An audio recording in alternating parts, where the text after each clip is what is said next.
Good morning. Happy Tuesday. Today is the 15th of June, my birthday month. Counting down the days to the 24th. Mark your calendars. So I am Sekou Wrights. I am an author, journalist, playwright, filmmaker, and the creator of Hero Hoodies, amongst other things. I call myself a professional creative. So yesterday I told a story on Sit with Rev Melissa, and I'm going to tell that story again. So bear with me. I'm going to tell you why I'm telling it again a little bit later. So this weekend, I went to Smoothie King. It was a hot day here in Nashville. It's hot everywhere, but it was hot in Nashville, and I was not the only one that had the bright idea to go to Smoothie King and get a nice, cool smoothie. So the parking lot was packed. Drive-through, both lanes packed. So I decide I'm going to be slick. I'm going to go inside. And sure enough, I'm the only customer inside because everyone else is out in their cars blasting the AC. So I go inside and I made up names for people because I didn't read their name tags. But let's say we've got April and we've got Barry. Those are the two employees in there, right? So April's working the drive-through and Barry's working the counter. And because Barry's working the counter, I'm expecting him to greet me and ask me what I want, right? That's what typically happens when you roll into a restaurant. That does not happen. Barry's just looking at me. And I'm like, all right. And April calls over his shoulder from the drive-through lane, hey, welcome to Smoothie King. What can I get you? And I was like, all right, that's interesting. I'm not annoyed, but I'm a little confused at how this is arranged, right? But I call back to her and I place my order with her and she brings it up over there on the drive-through lane. And she's taking my order and she's doing everything from over there. So props to April. Now it becomes very clear that Barry's having a bad day. If it wasn't obvious already, it becomes very clear as I'm there that he's having a bad day. He's having a moment. He ain't about none of this. He don't want to do anything, right, that has to do with anything. But the division of labor is she's taking the orders and he's making the smoothies. Not that he wants to. He's got his hat on sideways and he's just moving around like this. Right? So anyway, Smoothie King lesson one. Smoothie King lesson one is do what needs to be done. Because April was on it. She's doing what she's supposed to be doing. She's doing what Barry's supposed to be doing because he's not doing it. And she's doing everything else too. She even had a spill. There was a chocolate shake spill at her register. And she is cleaning that up and being pleasant while she's taking orders via her headset and calling over to me. She's doing it all. Barry could barely be bothered to bring her a trash can to sweep the smoothie into. So, Smoothie King lesson number one, do what needs to be done. Don't worry about what anyone else is not doing. You do what needs to be done. So, that's the first part. Okay. Second part, someone comes in, another customer comes in, and let's just call him Charlie. So, Charlie comes in, and he's making jokes about how busy it is. And neither April nor Barry respond. It surprised me that April didn't respond, but she was a bit busy. She was a bit busy. It did not surprise me at all that Barry didn't respond because he was still in his grumble space, right? So Charlie tries a couple of times. He makes it a joke. He jokes about how busy it is. He gets no response from April or Barry. And then he leaves. Charlie leaves.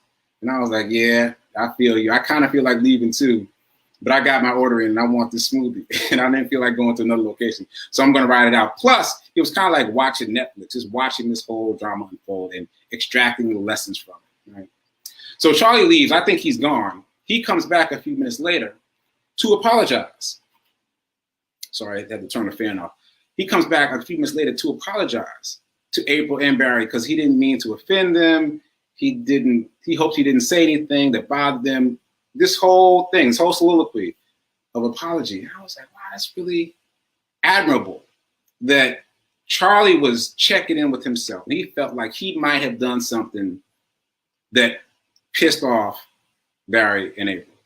And so he's checking in with himself and he decides to come back and apologize. So kudos to him. Be responsible for your own actions. Smoothie King lesson number two. Be responsible for your own actions. And if you feel like you made the wrong move, correct it.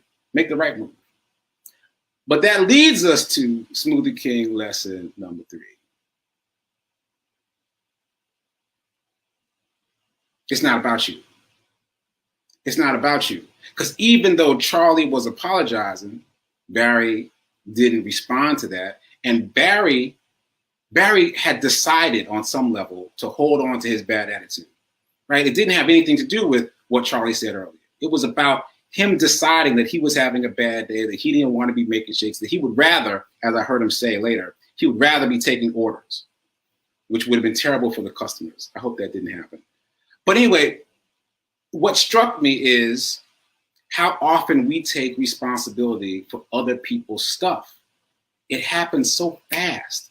We just quickly take responsibility for other people's stuff. We assume that we are the reason that someone else is exhibiting bad behavior. Nah. Barry is responsible for his own bad attitude. And no one or nothing can change Barry's bad attitude but him.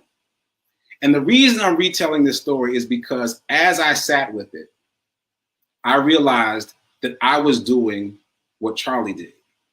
And I'm sure many of you have done this before and maybe are doing it right now, where you're apologizing for something that ain't got nothing to do with you.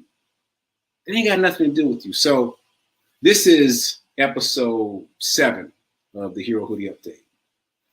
And this is new territory for me. This is all brand new. I've done lots of interesting things, but I've never done anything like this.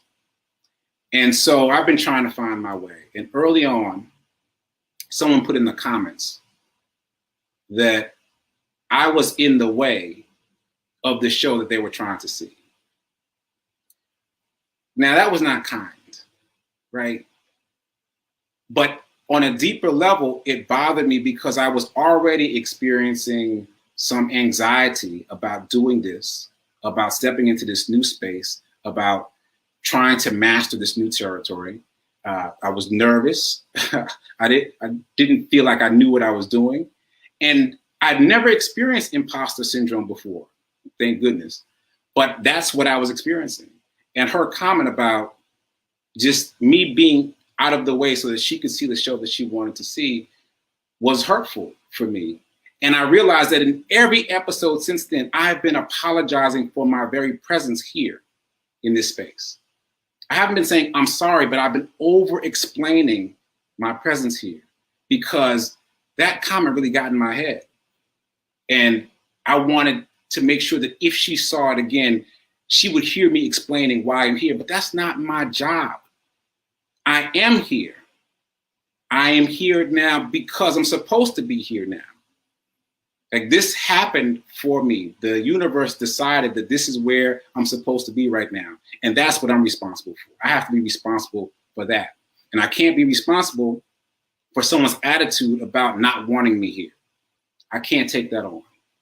So the space that I'm shifting into is not apologizing for being here. I'm here. And I don't know why I'm here. I don't know why circumstances have led me to be here on the New Thought Media Network talking about hero hoodies, but this is where I am. This is what I'm doing. And I'm shedding the responsibility of apologizing for my presence here. I'm here. This is what we're doing. So I am echoing what happened with Charlie. Not really what he said, what happened with Charlie. Charlie decided to leave. He came back, he apologized, he didn't get any love. He decided to leave and take his business elsewhere. And he said something to that effect to me, and we chit-chatted a bit because I felt like, somebody needed to talk to Charlie. So I did. And that's kind of how I felt about this. After that comment in the chat, I kind of felt like, well, I should just exit stage left. But I'm not doing that because obviously I'm supposed to be here. And I'm stepping into that purpose, and I'm going to find what that purpose is. So having said all that, I hope there are some lessons in there for you too. And I think the biggest lesson is there are lessons and learnings all around us. Shout out to Stephanie Archer. She made the point of telling me that it was interesting that I was able to observe all of that. And I really didn't think about it. I just took it for granted that I observed all of that and that I dissected it. But yeah, I mean, I could have just gone there and got a smoothie and been about my business. But I observed all of it and I extracted lessons. And I hope those lessons are salient for you. So just to recap, do what needs to be done. Worry about you. Stay on your yoga mat, as some people say. Lesson number 2, be responsible for your actions. But lesson number 2, it ain't about you. Don't be responsible. Don't try to be responsible for someone else's attitude. That's on them. They have to change their attitude. All right, so I just wanted to retell that story and make it relevant for me. And I'm grateful for your impatience, the person who put the comment in the chat, because it really helped me clarify why I've been struggling so much with this show, because I wasn't feeling comfortable and I felt like an imposter, and I felt bad for being in your way.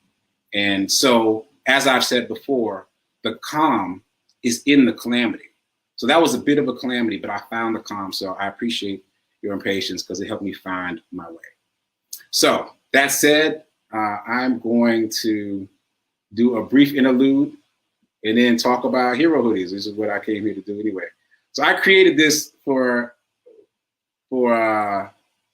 wait, here it is. Yeah, so I created this a few weeks ago when I was hosting Rev Mel Show. So this is my little elevator music interlude. Hold on.